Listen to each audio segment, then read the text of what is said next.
அனைவருக்கும் வணக்கம். நான் உங்கள் 5ஆம் தலைமுறை ஜோதிடர் ராம்குமார் ராஜேந்திரன். நம்ம இன்னைக்கு பார்க்க போகிற தலைப்பு, மீன ராசி அன்பர்களுக்கு உங்களுடைய ராசிக்கு 12ஆம் வீடான கும்ப ராசியில் 5 கிரகங்களுடைய கூட்டு சேர்க்கை, பஞ்ச கிரக யோகம் என்று அழைக்கக்கூடியது. இந்த நிகழ்வு 21/2/2026 முதல் 2/3/2026 வரை நடைபெறவிருக்குங்க. இந்த நிகழ்வு காலகட்டங்கள் அப்படின்னு பார்த்தீங்கன்னா, சூரியன், சுக்கிரன், புதன், செவ்வாய் மற்றும் ராகு ஆகிய 5 கிரகங்களுடைய கூட்டு சேர்க்கை தான் பஞ்ச கிரக யோகம் என்று அழைக்கக்கூடியது. சூரியன் ஒருவருக்கு ஆற்றலையும் தன்னம்பிக்கையும் தலைமை பண்பு வகிக்கக்கூடிய யோகத்தையும் சுயமரியாதை கௌரவத்தையும் அளிக்கக்கூடிய இந்த சூரியன். சுக்கிரன் ஆடம்பரம், செல்வாக்கு, சொகுசு வாழ்க்கை, காதல், அழகு, கலை மற்றும் இன்பம், உறவுகள் போன்ற அனைத்து அமைப்புகளையும் கொடுக்கக்கூடியவர் இந்த சுக்கிரன். புதன் பகவான் ஒருவருக்கு அறிவையும் திறனையும் பகுப்பாய்வையும் கொடுக்கக்கூடியவர். செவ்வாய் தைரியம், வீரம், ஒழுக்கம் மற்றும் துணிச்சலை கொடுக்கக்கூடியவர். ராகு ஆசை மற்றும் மாயையை கொடுக்கக்கூடியவர். எதிர்பாராத நிகழ்வுகளையும் திருப்பங்களையும் கொடுக்கக்கூடியவர்கள். கர்ம வினையை அளிக்கக்கூடியவர் இந்த ராகு. ஆக இந்த 5 கிரகங்களுடைய கூட்டு சேர்க்கை மீனராசி அன்பர்களுக்கு தங்களுடைய வாழ்க்கையில் எந்த விதமான அற்புதங்கள் மற்றும் மேன்மையை தரப்போகுது அப்படிங்கிறத இந்த காணொலியில் தெளிவாகவும் துல்லியமாகவும் பார்க்கலாங்க. நம்ம சேனலை ஃபஸ்ட் டைம் பார்க்குறவங்க வந்து சப்ஸ்கிரைப் பண்ணிக்கோங்க. பெல் பட்டனை கிளிக் பண்ணி ஆல் அப்படிங்கிற ஆப்ஷன் கொடுத்துக்கோங்க. மீனராசி அன்பர்கள் குரு பகவானை அதிபதியாக கொண்டவர்கள். ரொம்பவும் பொறுமைசாலி, நிதானத்தோடு செயல்படக்கூடிய ஒரு நபர் அப்படின்னே சொல்லலாங்க. ரொம்ப சாஃப்டான ஒரு கேரக்டருங்க. பாசத்துக்கு கட்டுப்பட்டவங்க அப்படின்னு சொல்லலாங்க. அடுத்தவங்கள அவ்வளோ சீக்கிரம் கோவப்பட்டு ஒரு கடினமான வார்த்தைகளை பேசவே மாட்டாங்க. ஆனால் தனக்கு ஒரு விஷயம் பிடிக்கல அப்படின்னு சொன்னால், தனக்கு யாராவது கெடுதல் பண்ணிட்டாங்கன்னு சொன்னால் அவங்கள வந்து மன்னிக்கவே மாட்டாங்க. ஏன்னா நிறைய பாதிப்புகள் கெடுதல்களை மட்டுமே பார்த்துட்டு இருக்கக்கூடிய ராசிக்காரர் அப்படின்னு சொல்லுவாங்க. எல்லாருமே என்னை ஏமாத்துறாங்க, நான் யாருக்கு எந்த கெடுதலும் பண்ணுறாங்க, எனக்கு மட்டும் ஏன் இப்படி துரோகம் செய்கிறாங்க, நான் நம்பி ஒருத்தருக்கு உதவி செய்கிறேங்க, ஆனால் அந்த உதவி அவங்க அதாவது உதவிக்கு நன்றி கடனை ஏதாவது செய்யணும் அப்படின்னு இல்லைங்க, நான் செய்த உதவியவே வந்து மறக்கக்கூடிய நிலை. அந்த உதவியை வாங்கிட்டு எனக்கு அந்த உதவி மூலமாக தேவையில்லாத உபத்திரத்தை தேடி கொடுக்கக்கூடிய நிலை. ஒருத்தர் அவசரப்பட்டு, அதாவது ஒரு சூழ்நிலைகள் எனக்கு கொஞ்சம் பிரச்சனைங்க அப்படின்னு சொல்லி கடன் வாங்கி கொடுக்க சொன்னாங்க. நான் கடன் வாங்கி கொடுத்தேங்க. ஆனால் இன்றைக்கி அந்த கடன் அவர் வாங்கிட்டு அவர் சந்தோஷமாக இருக்காருன்னு அந்த கடனுக்கு நான் வட்டி கட்டிகிட்டு இருக்கக்கூடிய ஒரு நிலைங்க. வேலை செய்கிற இடத்துல அடுத்தவங்களுக்கு உதவி செய்யணும், இந்த வேலையை இப்படி செய்யணும்னு சொல்லி அவருக்கு வந்து ஹெல்ப் பண்ண, ஆனால் வந்து நீங்கள் வந்து எனக்கு சொல்லி கொடுத்ததில் தான் இந்த தவறு நடந்ததுன்னு சொல்லி தேவையில்லாமல் அந்த பழியை தூக்கி நம்ம மேலே போடுற மாதிரி ஒரு நிலை வந்துருச்சு. நல்லபடியாக பிஸ்னஸ் ரன் பண்ணிகிட்டு இருந்தாங்க. அந்த பிஸ்னஸ் நல்லா தான் போயிட்டு இருந்தது. காரண சூழ்நிலைகள், கால சூழ்நிலைகள் ஏதோ ஒரு விதத்தில் வந்து தப்பு நடந்துருச்சு. அந்த தவறு மொத்தத்துக்கும் நான் தான் காரணம் அப்படின்னு சொல்லி எல்லாருமே வந்து என்னையவே குறை சொல்கிற மாதிரி ஒரு சூழல் வந்துருச்சு. திருமணம் அப்படிங்கிறது சம்மந்தமே இல்லாமல் டிலே ஆகிட்டு இருந்ததுங்க. அந்த திருமணத்துக்கு காரணம் என்னோடய ஜாதகம் தான், என்னோடய ராசி தான், என்னுடைய நேரங்காலங்கள்னு சொல்லி எல்லாமே என்ன குறை சொல்கிறாங்க. இப்போ ஒவ்வொரு விஷயத்தையும் என்ன வந்து மற்றவங்களால் குறை சொல்லக்கூடிய அளவுக்கு சூழ்நிலைகள் வந்துட்டுருக்கு. இந்த நிலை எப்போ தான் மாறுன்னு எதிர்பார்க்குறவங்களுக்கு இந்த கிரகங்களுடைய கூட்டு சேர்க்கை வாழ்க்கையில் நிறைய மாற்றத்தை கொடுக்க போதுங்க. வேலை ரீதியாக நிறைய மாற்றம், வெளியூர் சார்ந்த அல்லது வெளிநாடு சார்ந்த வேலை வாய்ப்புகள் கிடைப்பதற்கான ஒரு நல்ல ஒரு காலகட்டம் அப்படின்னு சொன்னால் அது இந்த பஞ்சகிரக யோக காலகட்டங்கள் தான். ஸோ வெளிநாடு வேலை முயற்சிகள் கூட இந்த நேரத்தில் கை கொடுக்குங்க. ரொம்ப நாளாக வேலை இல்லாதவங்களுக்கு புதிய வேலை வாய்ப்பு தேடி வருங்க. வேலையில் இருக்கிறவங்களுக்கு ஒரு பிஸ்னஸ், அதாவது ஒரு ப்ரமோஷன் சம்மந்தப்பட்டதோ அல்லது ஒரு சேலரி இன்க்ரிமெண்ட் சம்மந்ததோ ட்ரான்ஸ்ஃபர் சம்மந்தப்பட்ட யோகங்கள் கூட இந்த காலகட்டங்களில் கண்டிப்பாக கிடைக்குங்க. இது வரைக்கும் வந்து ரொம்ப வந்து சம்பளம் வாங்கிட்டு இருக்கிற சம்பளம் வந்து கடனை கட்டுறதுக்கும் வட்டி கட்டுறதுக்குமே சரியாக போயிட்டு இருந்தது. ஒரு சேலரி இன்க்ரிமெண்ட் கிடைச்சா நல்லா இருக்குமே, இல்லை வேறு ஒரு ஜாபுக்கு போனோம்னா இந்த சம்பளத்தை விட அங்கே ஒரு கொஞ்சம் சேர்த்தி வரும் அப்படின்னு சொல்லி எதிர்பார்க்குறவங்களுக்கு அந்த வேலை வாய்ப்புகள் அப்படிங்கிறது உங்களுக்கு கிடைப்பதற்கான சூழல் அப்படிங்கிறது இருக்குங்க.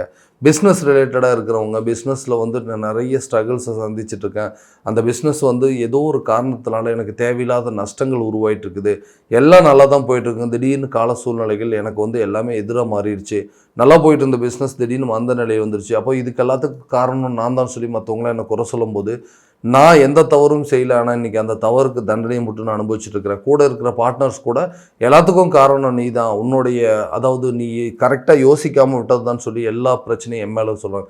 ஸோ இதனால் அந்த பார்ட்னர்ஷிப்லேருந்து டோட்டலாக வெளியே வந்துடலாங்கிற அளவுக்கு யோசனை வந்து, ஸோ அந்த பழைய பார்ட்னர்ஸை விலக்கிட்டு புதிய பார்ட்னர் ஒப்புதல்கள் பண்ணுறதுக்கு, அதாவது புதிய பார்ட்னர்ஸை வந்து கூட சேர்த்துறதுக்கான வாய்ப்பு இருக்குது. பிஸ்னஸில் உங்களுடைய நெளிவு சுழிவுகளை தெரிஞ்சுக்கிட்டு எந்த இடத்துல தப்பு பண்ணியிருந்தோமோ அதை சரி பண்ணக்கூடிய அளவுக்கு யோகம் இருக்கும். லாஸான பிஸ்னஸ் கூட நல்ல ப்ராஃபிட்டாக வர்றதுக்கான காலகட்டங்கள் அப்படிங்கிறது இந்த காலகட்டம்னு அப்படின்னே சொல்லாங்க.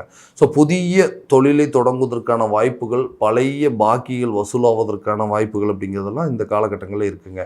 நீண்ட நாட்களாக திருமணம் ஆகாத நபர்களுக்கு கூடிய விரைவில் ஒரு சுப நிகழ்வுகள் நடப்பதற்கான சூழல் அப்படிங்கிறது கண்டிப்பாக இருக்குது. ஏன்னா இந்த மேரேஜ் அப்படிங்கிறது ஏதோ ஒரு காரணத்தினால டிலே ஆகிட்டே இருக்குங்க. எல்லாம் ஃபிக்ஸ் ஆகிருக்குதுங்க, மேரேஜ் வரைக்கும் போயிடுது, பத்திரிக்கை அடிச்சாச்சு, மனவர் பார்த்தாச்சு, எல்லாம் ஓகேங்க. கடைசி நேரத்தில் இந்த திருமணம் அப்படிங்கிறது தடை வந்துருச்சு.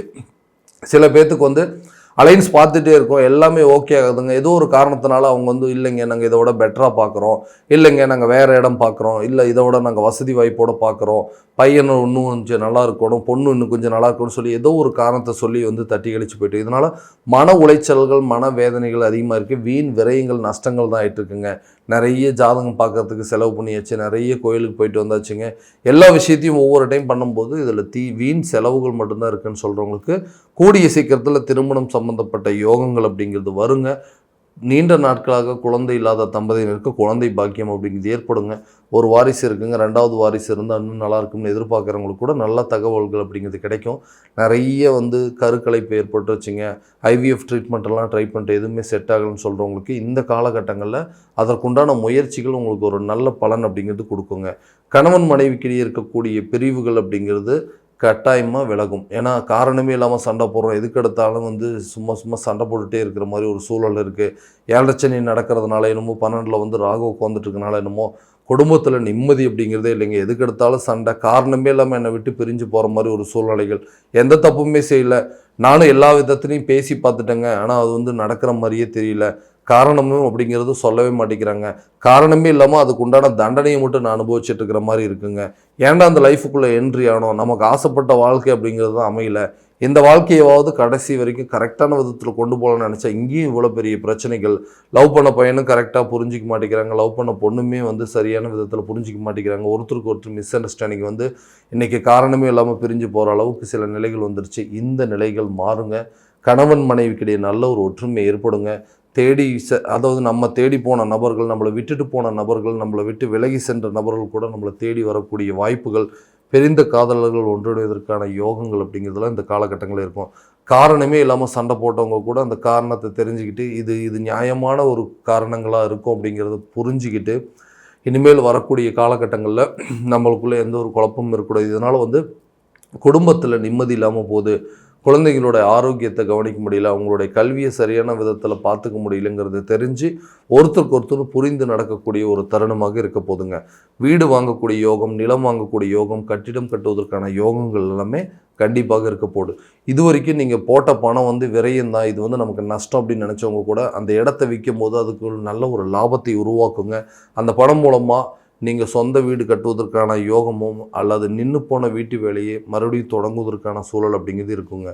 வண்டி வாகனங்கள் வாங்குவதற்கான யோகமோ, நகை சம்மந்தப்பட்ட யோகங்கள், ஆபரணங்கள் சம்மந்தப்பட்ட பாக்கியங்கள்லாம் இருக்குங்க. வீட்டுக்கு தேவையான பொருட்களை வாங்கி மகிழக்கூடிய ஒரு காலகட்டம் அப்படின்னே சொல்லலாங்க. ரொம்ப நாளாக வந்து ஆரோக்கியத்திலிருந்து வந்த பாதிப்புகள் என்னங்கிறத தெரிஞ்சு அதுக்குண்டானபடி ட்ரீட்மெண்ட் எடுத்து அதை சரி செய்வதற்கான காலகட்டங்கள் அப்படின்னு சொல்லலாம். ஸோ ஆரோக்கியத்தில் நல்ல முன்னேற்றம் இருக்கும். இதுவரைக்கும் இருந்து வந்த வீண் மருத்துவ செலவுகள், விரயங்கள் அப்படிங்கிறது தீருங்க. அந்த ஆரோக்கியத்தில் நல்ல முன்னேற்றம் இருக்கும். கல்வி சார்ந்த விரை செலவுகள் அப்படிங்கிறது இருக்குங்க. அந்த செலவுகள் கூட உங்களுக்கு சுப செலவுகளாக மாறும். கல்வியில் வந்து ஃபீஸ் கட்டுறது, இல்லை வெளியூர் போய் படிக்கிறது, வெளிநாடு போய் படிக்கிற அளவுக்கு சில செலவினங்கள் அப்படிங்கிறது வருங்க. இருந்தாலும் அந்த கல்வி ரீதியாக நல்ல ஒரு முன்னேற்றம் இருக்கும். நீங்கள் ஆசைப்பட்ட கல்வியை வந்து தேர்வு செய்து அதில் முடித்து நல்ல ஒரு வேலை வாய்ப்பு அமையிறதுக்கான சூழல் அப்படிங்கிறது கண்டிப்பாக நடக்க போகுதுங்க. வேலை வாய்ப்பு, அதாவது படித்து முடித்தவங்களுக்கு இந்த தருணத்தில் ஒரு புதிய வேலை வாய்ப்பு கிடைக்கும்.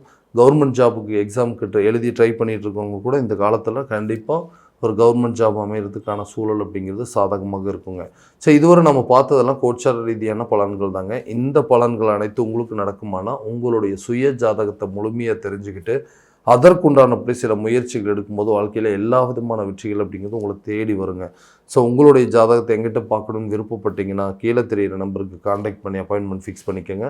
அப்படி இல்லையா உங்களோட ஜாதகத்தை வாட்ஸ்அப் மூலமாக அனுப்பிச்சிச்சிங்கன்னா தெளிவான முறையில் கணிச்சு துல்லியமான பலன்கள் அப்படிங்கிறது உங்களுக்கு தெரியப்படுத்தப்படுங்க.